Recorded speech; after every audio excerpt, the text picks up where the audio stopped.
মাই god, ওয়াজিহার মা বাবার বিয়েতে এবার নতুন এক রাজ খুলল। হ্যাঁ ভিউয়ার্স, পাওয়া গেল টিকটকার শামিমা আফরিন অমির প্রেমের খবর।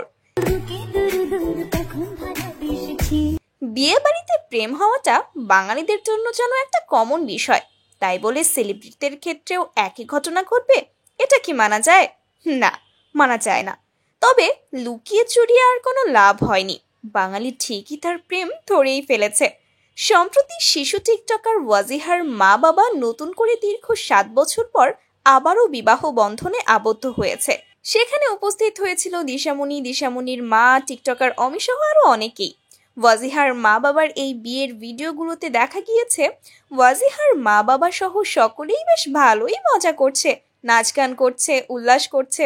আর সেই নাচ গানের মাঝেই বাঙালির চোখ পড়ে অমির দিকে। অমিকে পাওয়া গিয়েছে এই ছেলেটার সাথে, যার সাথে সে বেশ ভালোই ক্লোজ ছিল পুরো বিয়ের অনুষ্ঠান জুড়ে। বিয়ে কবে খাবো? শুধু তাই নয়, ম্যাচিং জামাও পরেছে তারা। যদিও অমি তার টিকটক অ্যাকাউন্টে ভিডিও পোস্ট করে লিখেছে যে তাদের নাকি হঠাৎ করেই কালার মিলে গেছে ড্রেসের, ইচ্ছাকৃত নয়। তবে বাঙালি তো এসব মানতে নারাজ। অনেকেই আবার বলছে না না, অমির চয়েস এত খারাপ হতে পারে না। সে যাই হোক ভিউয়ার্স, আপনাদের কাছে কি মনে হয়, আসলেই কি ডাল মে কুছ কালা আছে? কমেন্ট করতে ভুলবেন না কিন্তু।